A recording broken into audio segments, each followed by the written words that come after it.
The morning began with the hiss of boiling metal, a heavy gray pot sitting over an open flame behind the American mess tent at Camp McCoy, Wisconsin.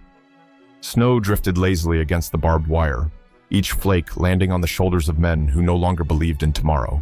Behind that wire, Japanese prisoners of war stood watching, their uniforms threadbare, their eyes hard. They had been captured months earlier on Saipan and brought across the ocean, a defeated fragment of the empire. Now they stood in silence, broken not by battle, but by something far more ordinary, hunger and humiliation.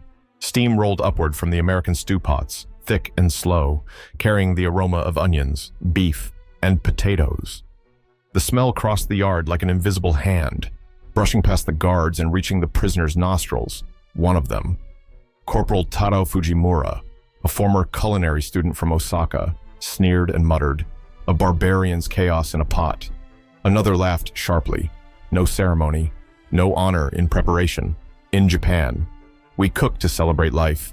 Here, they just mix to survive." Their laughter was proud, bitter, and hollow, the laughter of men clinging to the last remnants of superiority after everything else had been stripped away. The Americans ignored them. Sergeant Harold Lance, the camp cook, kept stirring his ladle with calm precision. His pot could feed 200 men at once, a logistical marvel that symbolized industrial abundance. In the U.S. Army, food was fuel, not art. Carrots, meat, barley, all thrown together to create energy, not elegance. The contrast could not be sharper. A civilization built on perfection and ritual, staring at one built on speed and survival. But beneath their laughter, something stirred. The prisoners had not tasted real meat in months. The last meal aboard the transport ship from Guam had been rice clumps soaked in seawater, barely edible. Here, the air itself was seasoned with comfort, yet pride is a strong wall. They turned away, arms crossed, pretending indifference as the pot hissed and bubbled like an insult to their discipline. A young POW named Noboru Ishikawa wrote in his small notebook that night, his handwriting cramped and trembling. "They laugh," he noted, "but I smell strength in their stew. It is not refined, but it is alive." The guards would later confiscate the note, adding it to a growing archive of small human observations, tiny windows into the psychology of men caught between cultures. The camera would linger on their faces, frozen half in pride, half in hunger. The steam curls like a spirit above the fence, carrying both mockery and foretelling. The audience senses it before the men do, that what they dismiss today will soon become their salvation. If you value stories like this, don't forget to like and subscribe. It helps preserve forgotten chapters of history. Tell us where you're watching from and what time it is there. Across the world, the steam still rises. Night settled gently over Camp McCoy, wrapping the wire fences in frost. The laughter from earlier had faded, replaced by the hollow quiet that always came after sunset. Inside the barracks, the prisoners sat in silence, each man lost in his own memories of home. For the Japanese soldiers, food had once been an act of beauty, a silent ceremony carried out with devotion. They remembered lacquered trays, the scent of miso, the exact angle at which a bowl should face the guest. To cook was to express soul and respect. Even the simplest rice ball carried poetry, but war had stripped all that away. In 1942, Tokyo's kitchens had already fallen to ration cards and powdered rice. By 1944, the Imperial Army fed its men on thin millet and bean paste. The art of cuisine, once a proud mirror of national spirit, had been reduced to survival itself. When the empire went to war for glory, it unknowingly declared war on its own culture. Among the POWs sat Taro Fujimura, the former culinary apprentice who once studied under a Kyoto chef known for perfecting clear dashi broth. He remembered the old master saying, "Precision honors the gods. Now." Tadao's fingers trembled from hunger, and he could no longer taste anything but dust. He closed his eyes and whispered, "What is art when the stomach is empty?" The narrator's tone slows.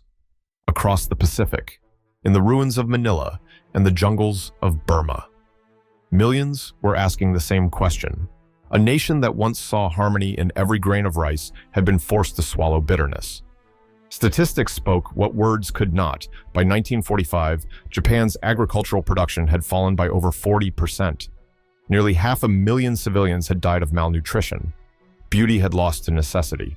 A small diary, later found by American censors, contained one quiet line: "Our chopsticks once lifted joy. Now they lift nothing." It was a sentence that revealed more than any battle report. The American mess hall. Meanwhile, glowed faintly in the distance a factory of sustenance. Inside, cooks moved like engineers, measuring rations, recording calories. They weren't artists. They were operators of an industrial miracle. Each pot, each tin, each loaf of bread came from a system that valued survival over ceremony. The prisoners did not yet understand that what they mocked as primitive efficiency was what had allowed America to feed millions of soldiers across 3 continents. One side worshipped form, the other worshipped function, and function, in war, always wins. The narration pauses, softer now. Art can comfort, it says, but it cannot cure hunger. In war, the stomach decides who endures. Outside, the snow thickened. The scent of stew still drifted faintly through the cracks of the barracks, mingling with memory and pride. The men turned away, trying to sleep. But their dreams were filled not with temples or cherry blossoms, only the slow swirl of a ladle, and the sound of something boiling far away. Afternoon light lay flat and pale over Camp McCoy. The Wisconsin wind cut across the frozen compound, sharp enough to sting through wool coats. Inside the American kitchen tent, steam rose in gentle clouds. It rolled from metal pots so large they could drown a man's pride inside them. The cooks, sweating under layers of jackets, stirred constantly beef, onions, carrots, barley, the stew thickening into a slow heartbeat of warmth. Beyond the barbed wire, Japanese prisoners stood at roll call. They were thinner now, faces drawn tight by cold. Their boots crunched the snow. Their breath hung in little white clouds. But when the wind shifted, something unexpected swept through the ranks, a smell, rich and alive, that stopped conversations mid-sentence. It wasn't just food. It was memory. Tadao Fujimura, once so quick to laugh, turned his head slightly toward the mess tent. He caught the faint sweetness of cooked onions and the heavy promise of meat around him. Others sniffed unconsciously. One man muttered, "It smells like home, almost." Another scowled and crossed his arms, refusing to look. Pride battled instinct, but instinct always wins in the end. Inside the kitchen, Sergeant Harold Lance looked up from his pot and noticed the eyes watching from the fence. He didn't smile, didn't wave, he just kept stirring. A fellow cook joked, "Guess they don't think much of our stew." Lance replied quietly, "They will, soon enough." The narrator slows, describing the moment with almost sacred stillness. Steam drifted beyond the wire like a living ghost, curling through the gaps, wrapping around helmets and frozen fingers. It carried not just the scent of food, but of something forgotten: comfort, safety, humanity. A diary found later by U.S. censors recorded the scene. Noboru Ishikawa wrote, "Today, the Americans cooked. The air smelled like a village after rain, warm, forgiving, impossible." The entry ended with one more line, underlined twice. "The wind betrayed us today." That afternoon, even the guards noticed the quiet, usually. The Japanese spoke among themselves, low voices, small arguments, fragments of pride still clinging to language. But as the smell thickened, they said less and less. They turned their faces away, as if the aroma itself mocked their hunger. A Red Cross inspector who visited Camp McCoy in March 1944 noted that the Japanese prisoners appeared disciplined but weary, more subdued than expected. He didn't know it was the stew that had silenced them. The camera lingers now on the steam. It moves through the camp like a messenger white, formless, eternal. A prisoner wipes his eyes, pretending it's the cold. Another quietly touches his stomach. The stew pot bubbles, the sound deep and rhythmic, like a heartbeat beneath the snow.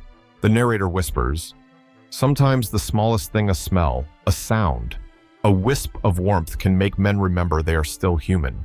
And as the wind dies down, only the steam moves. The snow deepened as February dragged on. Hunger became a constant whisper inside every prisoner's body, a rhythm that matched the slow creak of the barracks' timbers in the wind. The camp's official rations were enough to keep a man alive, but not enough to silence his hunger. Every night, men lay awake, counting the seconds between stomach growls, pretending not to hear each other's suffering. Tadao Fujimura could no longer hide his trembling hands. He had stopped laughing at the American stew. Pride still lived somewhere in him, but it was shrinking, fading like the embers in the stove that never quite reached their bunks. He remembered the polished kitchens of Kyoto, where he once spent hours slicing radish into paper-thin petals.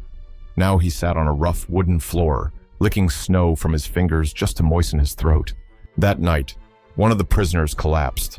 It was Private Hiroshi Takamura, a former schoolteacher from Nagano. He had been quiet for days, his face turning pale beneath the dim light of the single oil lamp. When he fell, his lips moved as if forming a prayer, but no sound came out. In the silence, someone whispered, "Give him rice." But there was none, only a handful of gray bread and the wind rattling through the boards. In desperation, another man scooped a handful of earth from the floor and pressed it into his mouth. The sight froze everyone. Dirt smeared his chin as he chewed slowly, eyes empty. Then, with a bitter laugh that sounded more like a sob, he muttered, "Dignity cannot feed anyone." No one answered. There was nothing to say. That single moment marked a breaking point. The empire that once taught its men to die for honor had now reduced them to swallowing soil for survival. The soldiers of the rising sun, once trained to believe in divine destiny, were now trapped inside their own fragility. Pride had become a luxury, useless against hunger. A U.S.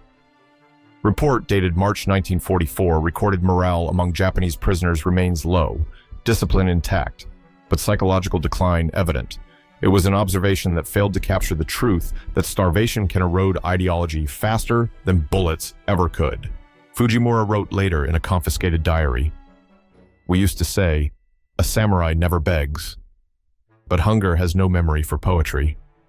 Tonight, I learned that the stomach has its own truth." His handwriting trembled on the page, the ink spreading like tears. Outside, the mess tent lamps flickered in the wind. The smell of stew drifted faintly again, cruel and forgiving all at once. No one mocked it anymore. They just stared toward the light, quiet and hollow-eyed, as if waiting for something not orders, not rescue, but mercy. The narration slows.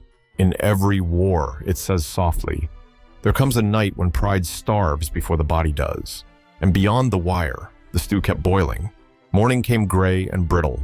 Frost covered the barbed wire like a crown of thorns, and smoke drifted from the mess tent chimney in lazy spirals. The prisoners lined up for inspection, motionless, their breath clouding in front of their faces. Inside the kitchen, Sergeant Harold Lance ladled stew into metal containers, preparing to feed the American guards first. The aroma was heavier today, beef thickened by flour, carrots melting into the broth, pepper sharp in the air. From across the yard, Tadao Fujimura stood watching. His hunger had burned through pride, leaving only a dull ache. He tried to look away, but something in the rhythm of the cook's movement held his gaze. A scoop, a turn, the hiss of steam. It was almost ceremonial, not the refined beauty of Kyoto cuisine, but a different kind of grace, born of repetition and care. A sudden shout broke the stillness. One of the guards, Private Miller, called toward the fence, "You boys still too proud to eat." The prisoners froze. Fujimura felt his face flush with shame, but before any words could form, Sergeant Lance shot Miller a glare. "That's enough," he said quietly. Then he did something no one expected. He filled a tin bowl, walked to the fence, and held it out. He didn't speak. He just waited, steam rising between him and the line of thin men. For a long moment, no one moved. Then Fujimura, trembling, stepped forward. His hands shook so badly, he almost dropped the cup. When their fingers brushed through the gap in the wire, the metal clinked softly, a fragile sound that cut through the cold. The camera would linger there, two hands divided by war, connected by hunger, no dialogue, only breath and steam. The soldiers on both sides stood still, as if time had paused to witness something sacred. Fujimura backed away slowly, clutching the bowl. The stew shimmered in the light, not beautiful, not artistic, just real. The first spoonful burned his tongue, but he didn't care. The warmth spread down his throat like forgiveness. Around him, the others stared in disbelief. One whispered, "The enemy feeds us." Another murmured, "Maybe we are no longer enemies." From a distance, Sergeant Lance returned to his pot without a word. A flicker of thought crossed his face, perhaps guilt, perhaps simple human instinct. He knew nothing of philosophy or honor. He only knew that no man should starve in front of him. The narrator's voice softens. Sometimes kindness does not announce itself. It arrives quietly, carried in a bowl of soup. And then, a pause long enough for the audience to breathe, to feel the invisible warmth spreading beyond the screen. If you had been behind that wire, would you have taken the bowl or turned away to keep your pride? Comment your thoughts below. I want to know how you'd have chosen. The next morning arrived with a stillness so heavy it felt staged. The camp was unusually quiet, the guards subdued, the prisoners subdued even more. The act of the stew had changed something invisible, like a wind shifting beneath the surface, for the first time. Some prisoners volunteered for kitchen duty. The Americans didn't object. A few men were allowed inside the mess area, closely watched but unshackled. The smell of soap and boiled vegetables filled the tent. Fujimura was one of them. When he entered, he froze at the sight of the same pot that had mocked him days before. Now it glistened in the morning light, its edges dented and blackened by long use. He reached out and touched the rim carefully, as if greeting an old enemy. "It's heavy," he murmured. Lance looked up from his cutting board. "Yeah," he said, "feeds a lot of men. Nothing more." Yet the silence carried a new kind of understanding, not friendship, but respect. The Americans showed the prisoners how to chop onions, peel carrots, and stir with the flat side of the ladle to keep the meat from sticking. Fujimura found himself moving with rhythm again, something he hadn't felt since Kyoto. Steam gathered on his face, stinging his eyes but warming his soul, when the pot began to boil. Everyone fell silent. The smell of pepper and bay leaves filled the tent. An officer from the U.S. Army's Psychological Operations Branch passed by the tent that afternoon. He watched through the flap for a moment, took a note, and moved on. His report later read, "Prisoners exhibit improved morale. Joint labor and food preparation may accelerate ideological softening." The military saw strategy. The men inside only felt something human returning. When evening came, the sky over Wisconsin burned with pale orange. The same stew was served to both guards and prisoners that night. There were no speeches, no music, only the sound of spoons against tin bowls. The warmth spread across the camp like light over snow. Fujimura sat near the fence again, eating slowly, watching steam rise from his bowl. The flavor was simple beef, salt, a faint sweetness of onions, but in it lay something greater than taste. It was proof that compassion could exist without words, that survival itself could be shared. He closed his eyes and thought of his mother's kitchen, of the crackling sound of soy simmering on a stove, of laughter he hadn't heard since before the war. The stew didn't bring back the past, but it gave him something closer, a sense that life still had texture, that even in defeat, he could still feel warmth. The narrator's tone grows introspective. Wars are often measured by battles won, it says. But sometimes history turns in smaller places like a camp kitchen, where one shared meal rewrites the story of hate. What do you think truly changes a man's heart? Victory, punishment, or kindness? Leave your thoughts below. The wind moaned across the camp that night, carrying the dry rattle of barbed wire and the faraway hum of a generator. But near the kitchen tent, the air was softer, thicker, perfumed with the smell of stew that refused to die down. The men, both guards and prisoners, had gathered near the pot after hours, drawn not by orders but by warmth. No one had planned it. It just happened like peace always does, quietly. Fujimura sat cross-legged on the frozen ground, a thin blanket over his shoulders. Across from him, Private Miller, the same man who had once mocked them, now passed a ladle of stew without looking away. Their hands brushed in silence. In that moment, both seemed unsure which of them was the prisoner. The fire cracked and spat sparks into the air. The stew simmered, thick and slow, bubbling like the steady breath of something alive. Around them, the night was painted in orange and blue, the glow of firelight against the deep cold of the Midwestern dark. The wind sighed through the camp, Blending with the low murmur of spoons against bowls, language dissolved, only rhythm remained. A diary entry later discovered in U.S. Army archives described the scene.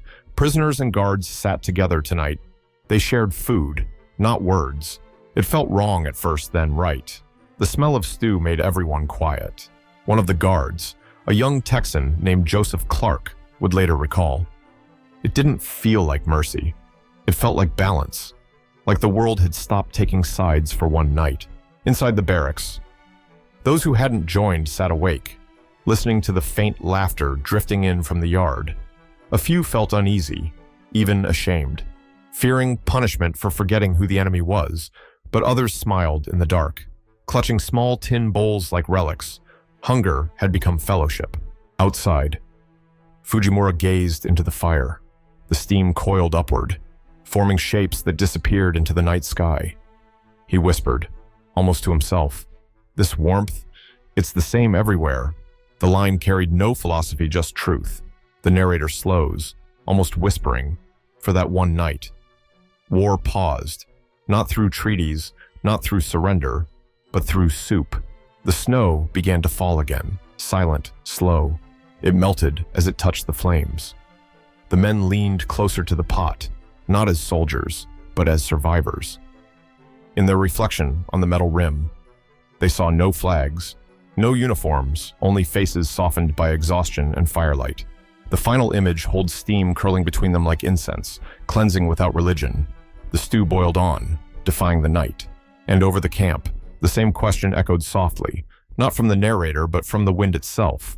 When enemies share warmth, do they stop being enemies, or simply remember what it means to be human? The snow melted slowly as spring crept across Wisconsin. Camp McCoy's fences were still there, but something inside the camp had shifted forever. The laughter of mockery had turned into quiet greetings, the silence of hunger replaced by the sound of spoons and low voices. The Americans didn't call it friendship, and the Japanese didn't call it surrender. It was something smaller and therefore more real. Fujimura had been assigned permanent duty in the kitchen. He no longer flinched at the smell of stew. He stirred the pot now with the same care he once gave to a Kyoto soup bowl. Watching the broth shimmer under the lamplight, sometimes Sergeant Lance would pass behind him, nodding slightly, both men understanding what the other meant without speaking. One day, Fujimura found a scrap of paper near the woodpile, an old inventory sheet. On the back, in pencil, he wrote quietly, "We were wrong about hate. It feeds nothing." Later that evening, he added another line, almost a confession. They said Americans had no respect for life, but they know something deeper than respect. They know how to share it. The paper was found weeks later by a Red Cross delegate during inspection. It would end up in a folder marked Psychological Notes, Japanese section. No one knew the author's name, yet those words circulated quietly through the War Department, quoted in reports as an example of moral disarmament. To officials, it was evidence of success. To Fujimura, it was something else entirely: peace, discovered not in victory, but in humility. That same week, news reached the camp. The war in the Pacific was nearing its end. Prisoners whispered of Okinawa, of cities burning, of the emperor's uncertain fate. Yet inside the kitchen, life continued in its small rhythm. Peel, chop, stir, serve. The act itself had become a meditation. In one of the barracks, Ishikawa sat by the window, sketching the steam that drifted from the mess tent each morning. He said to another prisoner, "Do you think they know what this means to us?" The other man shrugged. Maybe they don't need to. Maybe kindness doesn't ask to be understood. The narration slows. Reflective empires fall. Ideologies crumble. But compassion has no flag. It doesn't shout. It doesn't conquer. It simply endures. The scene fades to a close-up, Fujimura ladling stew into a dented tin bowl. The sound of the spoon against metal echoes softly. He sets the bowl down, wipes his hands, and looks out toward the wire fence. On the other side, a guard tips his hat in quiet acknowledgement. No salute, no gesture of superiority, only a nod between equals who have both survived winter. Outside, the steam rises again, white, silent, eternal. Autumn came quietly, painting the hills of Wisconsin in shades of copper and ash. The war was over. Across the camp, trucks rumbled in preparation for repatriation. Flags were lowered, tents folded, and the long months of captivity began to dissolve into memory. Yet for the men who had lived behind the wire, not everything could be packed away. Some wounds refused to close, and some lessons refused to fade. Tadao Fujimura stood near the same kitchen tent where it had all begun, the stew pot dented, blackened. Faithful was being loaded onto a supply truck bound for another base. He reached out to touch its rim one last time, his fingers tracing the scars in the metal. So much had changed around it, yet it remained unchanged, as if it had known all along that it was more than just a pot. It had held the heat of forgiveness. A small farewell ceremony was arranged. The Americans shook hands with the POWs, brief and formal, yet warmer than the rules allowed. Sergeant Lance found Fujimura in the crowd, pressed a folded scrap of paper into his hand, and said simply, "For your kitchen someday." Inside was a recipe, a simple American beef stew, written in pencil and stained with grease. Fujimura bowed deeply, unable to speak. As the prisoners boarded the train that would take them to the port, steam hissed from beneath the wheels. The sound was eerily familiar, the same slow, sighing exhale that had once risen from the stew pots in winter. It wrapped around them like a memory, like the warmth they had once mocked. Some turned to wave, others kept their eyes ahead, hiding emotion behind discipline. But inside, each carried something intangible, the understanding that kindness could outlive war. Years passed. Tokyo rebuilt itself from ashes. Neon lights replaced blackout curtains. In a quiet alley near Ueno Station, a small diner opened its doors. Its sign read simply, "Camp Kitchen," inside. The air was warm and smelled faintly of onions and beef. Behind the counter stood an old man with calm eyes, Fujimura. He stirred a pot slowly, the same rhythm he had learned behind barbed wire. Veterans sometimes stopped by. They didn't talk about the war, they just ate in silence, letting the steam rise and fade. One night, his grandson asked, "Grandfather, why do you always make stew?" Fujimura smiled faintly and answered, "Because when I was a prisoner, that smell reminded me I was still alive." The camera lingers on the simmering pot, its surface trembling under the light. Outside, the city hums trains passing, people laughing, but in this small room, time stands still. Steam curls upward, dissolving into the air like a ghost carrying memory. The narrator's voice fades softly. In war, men build walls faster than they can tear them down. Yet sometimes, what crosses those walls isn't hatred or conquest. It's steam, invisible, weightless, human. The final shot holds on the rising steam, white against the night, until it disappears into darkness. The war has long ended, but its shadows still move quietly through memory. The story of the Japanese prisoners at Camp McCoy is not a tale of victory or defeat. It is a reminder that even in the harshest of circumstances, humanity has a way of seeping through cracks no ideology can seal. The steam from those stew pots, something so ordinary, so fleeting, became the language of forgiveness that neither side could have spoken aloud. Long after the guns fell silent, history tried to measure the war in numbers: 2.7 million Japanese dead, 418,000 Americans lost, hundreds of cities burned to ash. But no statistic can capture what happened in that frozen camp kitchen, when enemies stopped seeing each other as enemies, if only for a moment. Compassion, born not from victory, but from need, had rewritten the rules of survival years later.